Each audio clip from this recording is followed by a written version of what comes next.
మరి రైతే రాజని మనం ఆ రోజు నుంచి అనుకున్నాం.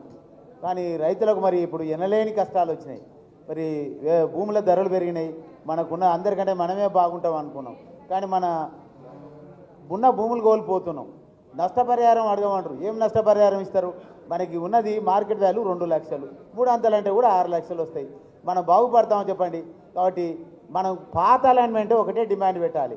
మరి అక్కడ కూడా ఆందోళన ఉంటాయంటే ఉండొచ్చు, అది వేరు సంగతి. ఎందుకంటే వాళ్ళకు ఇదివరకే గతం వల్ల కూడా చాలా ఎక్కువ విలువ ఇచ్చారు. మరి ప్రత్యేకంగా మా మాడుగు మండలం వెనుకబడ మండలం, మరి మా దగ్గర ఉన్న గత ప్రభుత్వం మిషన్ కాకయ్య తోటి చెరువులు బాగా చేసింది. మా గ్రామంలో ఏం చేసినట్టే చెరువులంగానే అలైన్మెంట్ ఇచ్చారు. మరి నూతన చేరులు అక్కడ రైతులు మరి చాలా కింద ఆయకట్ట ప్రాంతాలు చాలామంది నష్టపోతున్నారు.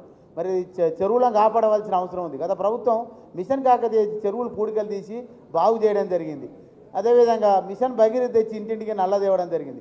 మరి ఇప్పుడున్న ప్రభుత్వం ఏం చేస్తుందంటే ముఖ్యంగా రైతుల పొట్టలు కొట్టడం, మరి అలైన్మెంట్ ఎందుకు మార్చవలసిందో ఎంతో వివరణ ఇవ్వలే. మరి అధికారులు కూడా మాకు తెలియదు అంటారు. మరి మీకు తెలియకుంటే ఎట్లుంటుంది? రాజగోపాల్ రెడ్డి గారు మాకు తెలియకుండా చేసిండని అతను కూడా అన్నాడు. కానీ మరి వారు కూడా ఆందోళన ప్రత్యక్ష పోరాటం లేరు. మరి ఇప్పుడు భారత రాష్ట్ర సమితి మనకు ప్రత్యక్షంగా పూర్తి సంపూర్ణ మద్దతు ఇస్తుందని వేదికమైన పెద్దలు మనకు ప్రకటించారు. కాబట్టి మనం మరి ఈ విషయంలో కలిసికట్టుగా దాదాపు 1700 మరి రైతులు ఆ గ్రామాలన్నీ కూడా ఎన్ని నష్టపోతున్నాయో మరి వారందరినీ ఒక వేదిక పైకి తెచ్చి దసరా తర్వాత ఒక ప్రత్యక్ష కార్యాచరణ, గతంలో మనం తెలంగాణ పోరాటం ఎట్లా చేసినామో సాయుధ పోరాటం లేక మరి ఆ రోజు మనం రైతుల సాయుధ పోరాటం ఎట్లా చేసినామో ఇప్పుడు ప్రభుత్వంపై మనం పోరాటం చేయవలసిన అవసరం ఉంది. మరి ఉన్న రోడ్లు బాగలేదు.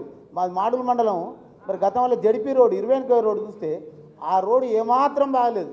ఉన్నదే సింగిల్ వే, అది కూడా పోవడానికి లేదు. ఉన్న రోడ్లు బాగా చేయక కొత్త రోడ్లు ఎవరికొరకు ఇవి?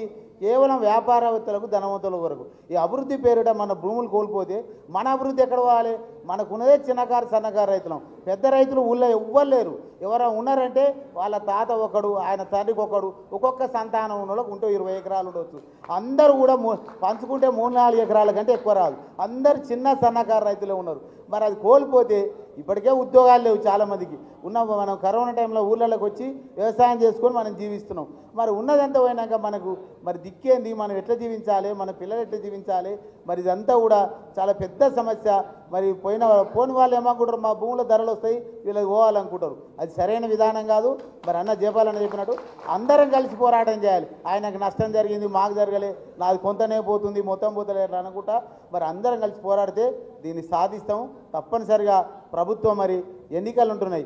మరి ఎన్నికలు నేను కోరేది ఏంటంటే మరి నాయకుల వేదిక వచ్చే ఎన్నికలు బహిష్కరించకూడదు. ఎందుకంటే ప్రభుత్వంలో ఓటు ఆయుధం. సర్పంచ్ ఎన్నికలలో ఎంపీటీసీలో ఒక్క ఓటుతో ఓడిపోయిన ఉన్నాడు. నేను కోరేది అదే. మరి బహిష్కరించాలన్న ఆలోచన కూడా ఎవరు అన్నారు. అది నా కోరిక ఏంటంటే మరి మీరు విజ్ఞులు మరి ఎప్పుడు కూడా బహిష్కరించవద్దు. ఖచ్చితంగా ఎన్నికల్లో పాల్గొని మన వ్యతిరేక తీర్పు ఇవ్వాలి తప్ప బహిష్కరిస్తే ఏం లాభం? అది ఈజీగా అయిపోతుంది, అనుకూలం అయిపోతుంది. గతంలో నక్సలైట్లు కూడా అదే అన్నారు, ఎన్నికలు బహిష్కరించాలన్నారు. అది సరైన విధానం కాదు. వాళ్ళు కూడా ఇప్పుడు ప్రజా జీవితంలోకి వస్తున్నారు. ఎన్నికలే కరెక్ట్ కాబట్టి మరి అట్లా ఏమైనా ఆలోచన ఉంటే మార్చుకోవాలని